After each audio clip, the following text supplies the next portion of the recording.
Elyse Ainsworth and I sail the Elyse 6. I'm actually originally from Queensland and I grew up sailing near Noosa on a little lake, and I started sailing minnows and my dad had to bribe me with paddle pops to get me out on the water. He doesn't do that anymore, so I need my ice creams back. But yeah, so I grew up sailing in a minnow and just slowly made my way to the Elyse 6 and have been here ever since. I came over to WA in 2014 and was under the guidance of Belinda and Arthur, and I was a part of that strong squad off at Freo, and eventually made the qualifications to become a part of WACE and was a part of that journey, and then they developed me into the sailor I am today, and then I was fortunate enough to join the Australian sailing squad and then the Australian sailing team. The Ilka is a very tough class.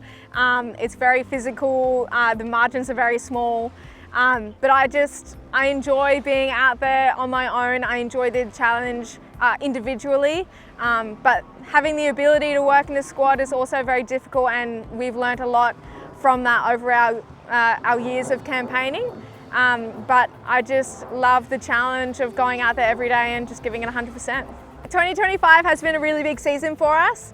We actually started our season in October last year and have just finished some time off, which has been really nice.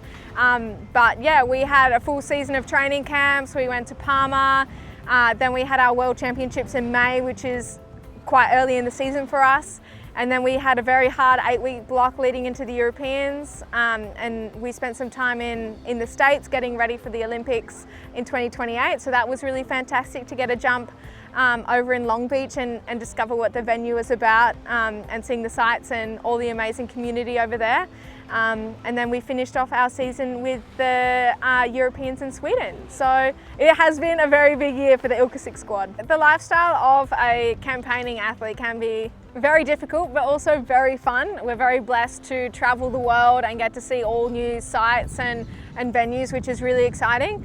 But it is a pretty tough journey. You know, we spend a lot of hours on the road and a lot of hours in the gym and on the bike, and obviously sailing as well. So it is a pretty spectacular journey, but it is not easy, that's for sure. As a sailor, it's really important to give back to your community, and it's something that I really enjoy. And I'm really enjoying being here at the youth sail here in WA and actually coaching the laser fleet. So it's just really exciting to see like our class growing and the future prospects here today and the last few days.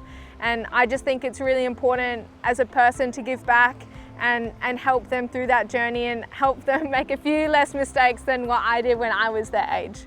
The biggest tip that I would recommend is nutrition and recovery. That is probably the biggest thing that will make a difference to your performance sailing any class of boat. It doesn't matter if it's an Ilka or a 420 or whatever it is. Having the good nutrition and the best recovery.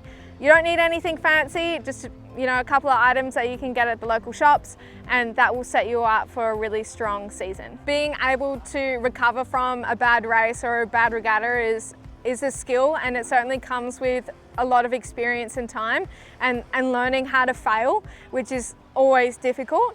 But I think the biggest thing is knowing why you're doing it, or who you're doing it for, and well, mostly the answer should be for yourself. But yeah, it's something that comes with experience, and it does suck, but yeah, looking at the overall journey and not just the end destination is something that I would say.